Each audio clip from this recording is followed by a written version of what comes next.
Cleveland Cavaliers lost to the Philadelphia 76ers 108-97. LeBron James went for 38 and 9. One of the things that really stood out was the poor Cavs shooting. They just shoot way too many threes. They went 9 for 32. Just absolutely awful. Not even 30%, like 20 some for 28%. It was ridiculous. For Philly, you could see that their young prospects really came through. Embiid with a clutch shot down the stretch. Ben Simmons played an excellent game. Their youth mixed with a little bit of veteran savvy of J.J. Redick and stuff like that, that really shined through in the game. It was a solid game down the stretch. They should have put it away earlier, but a young team that makes mistakes and have turnovers at times. But that whole thing is not. It has nothing to do with what's really going on with the Cavs, because J.R. Smith was suspended before the game. Come to find out, he threw a soup at Damon Jones over Lord knows what. At this point, J.R. Smith's 32 years of age. He should know how to carry himself. He should know how to handle situations. He's been on the team for 3 years. He played for a more dysfunctional team in New York, so he knows all about that as well. He shouldn't be acting like this. He should act his age. He should also act as if he knows that he's only averaging 8 points a game and he's shooting abysmally. It's just, with him, it's just he never gets it at times. He has so much potential, so much talent. He's just throwing it away, doing things like this.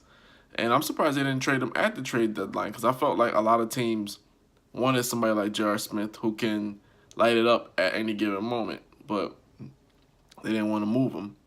Now this gives them more incentive to move him during the offseason, and also gives LeBron another look at the dysfunction that's been going on and why he probably won't stay there. Funny thing that happened during the game was Saric, at the end of the game, he scored a layup when everybody thought he was going to dribble out the clock.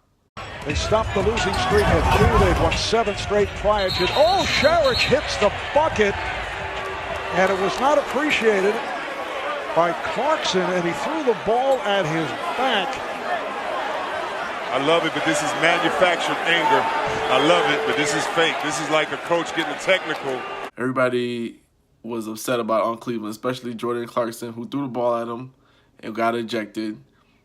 And I'm not a big fan of Jordan Clarkson throwing the ball, being upset that somebody scored on him down the stretch. I've never been a fan of, this is called sportsmanship. You're not supposed to score. You have to dribble out the clock. There's no rule that says you have to do anything. So if you want to score the basketball, I'm okay with you scoring the basketball. The team should play better defense. They shouldn't allow you to score 108. It is what it is to me. I'm not a guy that's, you already won. Hey, you want to pad your stats, pad your stats. This is unwritten rule. I remember Damian Lillard did the same thing. He scored at the end of the game, and the game was already pretty much out of hand, and people were like jumping down his throat, and there's an etiquette to it or whatever the case. You don't want to pile on. Says who? Isn't the point of the game to put up more points than the other team? That being said, I'm gonna score however I want. These guys, the Cavs were emotional. It wasn't because of that, really. It's because they lost the game and that they're struggling finding their offense. And defensively, even though they played a somewhat good defensive game, they have a lot of holes in their defense that an athletic team can exploit. It had nothing really to do with Saric scoring. It was just the frustration of losing the game. But here's the thing. Even though I hate Jordan Clarkson throwing the ball, I like it in the sense that he has pride in losing and winning and losing. He doesn't like losing. Here's the thing a lot of people don't understand about the whole Saric situation. People on the bench were talking smack to him. So there was a play where Ben Simmons drives the ball, hits it to Saric on the right for a corner 3. Saric at the bench and it said something to him, like, yeah, mother love or whatever. And then that's why he scored down the stretch. So it was a little bit of beef back and forth between the bench and the player on the court. And that's what I understand about people on the bench. You're not playing, don't egg guys on the court, because the guys on the court is who are affecting the game. So stop. But back to Jordan Clarkson, I hate that he did that because it showed that he got under his skin, but I love that he's showing some kind of pride, because that's what a lot of players in Cleveland are lacking.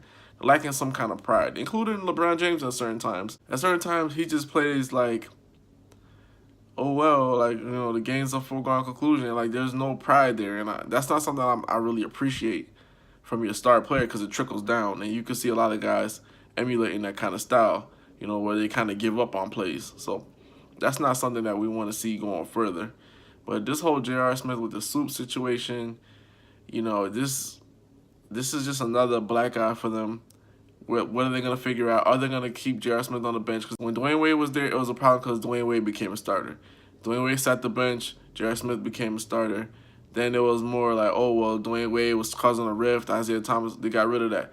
So it's like, how many more issues are you going to have? How many more problems are we going to stir up for the Cavs? Like, how many more issues can you guys just can't get over? Like, it was a Wade situation, it was Isaiah Thomas situation. Now it's a J.R. Smith with the coaching situation. And in those cases, it's either one of two things. Either the player has to go or the coach has to go. I don't think they're going to get rid of Damon Jones anytime soon, in my opinion, because J.R. Smith is not producing. So what I see is they're going to put J.R. Smith on the bench, and he's slowly going to end up out of the lineup. That's what I foresee for him, because it's just too many antics and not enough production. And for the Cavs, loss like this says many things. They're still figuring out. People are like, I'm very confident they're going to win this, they're going to win that. We just have to see how it plays out with Kevin Love in the mix. But if Kevin Love's in the mix, that means defensively you're going to suffer as well. So it's just like, it's a crazy balance between give and take. And you're going to have to get 40, 10, and 10 throughout the playoffs from LeBron James for them to advance to the NBA Finals, in my opinion. That's just bottom line, because those guys, they don't have a lot of veteran savvy, and they don't have a lot of playoff experience besides Kevin Love and J.R. Smith. So that being said, 40, 10, and 10.